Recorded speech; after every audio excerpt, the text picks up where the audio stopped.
বাংলাদেশের অন্যতম জনপ্রিয় ধর্মীয় কেন্দ্র কিশোরগঞ্জের পাগলা মসজিদ শুধু দানের অঙ্কে নয়, মানুষের মনোবাঞ্ছা, বিশ্বাস ও আবেগের কেন্দ্র হিসেবেও সুপরিচিত। সম্প্রতি এই মসজিদের দান বাক্সে পাওয়া গেছে একটি ব্যতিক্রমী চিরকুট, যাতে লেখা পাগলা চাচা শেখ হাসিনা কোথায়। বেনামি এই চিরকুট মুহূর্তেই সামাজিক যোগাযোগ মাধ্যমে ভাইরাল হয়ে যায়। এই চিরকুট যেমন কৌতূহলের জন্ম দিয়েছে, তেমনি রাজনৈতিক ইঙ্গিত ও সামাজিক বাস্তবতার প্রতিফলন হিসেবেও আলোচিত হয়েছে। শনিবার সকালে পাগলা মসজিদের 11টি দান বাক্স খোলা হয়। দীর্ঘ 4 মাস 12 দিন পর এই দান বাক্স খোলার আয়োজনকে ঘিরে ছিল কড়া নিরাপত্তা। প্রতিবারের মতো এবারও দান বাক্সে পাওয়া গেছে টাকার সঙ্গে অসংখ্য চিরকুট ও চিঠি। এসব চিঠি সাধারণত দোয়া, মানত বা কষ্টের কথা জানিয়ে লেখা হয়। তবে এবার পাগলা চাচা লেখা একটি চিরকুট বিশেষভাবে নজর কেড়েছে এবং সামাজিক মাধ্যমে ব্যাপক আলোচনা সৃষ্টি করেছে।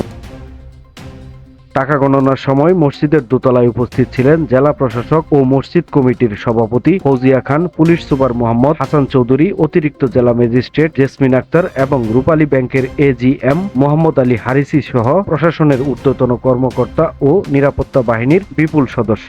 দান বাক্স থেকে পাওয়া টাকার পরিমাণ এতটাই বেশি ছিল যে সেগুলো 28টি বস্তায় ভরা হয়েছে। প্রায় 400 জন শিক্ষক, ছাত্র এবং মসজিদ কমিটির স্বেচ্ছাসেবীরা টাকা গণনায় অংশ নেন। এই বিশাল আয়োজন পাগলা মসজিদের প্রতি মানুষের অগাধ বিশ্বাস এবং ধর্মীয় অনুরাগের জ্বলন্ত প্রমাণ।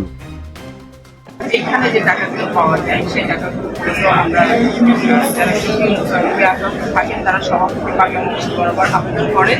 সেখান থেকে যাচাই বাছাইয়ের মাধ্যমে আমাদের একটি কমিটি আছে এবং আমার ক্ষেত্র বিশেষ আমরা উপজেলা নির্বাহী অফিসারদের কাছ থেকে যাচাই করে নিয়েছি। লাস্ট আমি 570 জন ব্যক্তিকে অনুদান দিয়েছি চিকিৎসা খাতে, কিন্তু এটা আমরা সরকারিগতভাবে স্বচ্ছতার সাথে যাচাই করতে বিভিন্ন পাতলার অনুদান। পাগলা মসজিদের দান বাক্সে কেবল অর্থই জমা হয় না, জমা হয় মানুষের আশা, প্রার্থনা ও বিশ্বাসের প্রতিচ্ছবি। চিরকুটে লেখা কথাগুলো কখনো আবেগময়, কখনো ব্যঙ্গাত্মক, আবার কখনো গভীর রাজনৈতিক ইঙ্গিতপূর্ণ হয়েও মানুষের মনোভাব তুলে ধরে।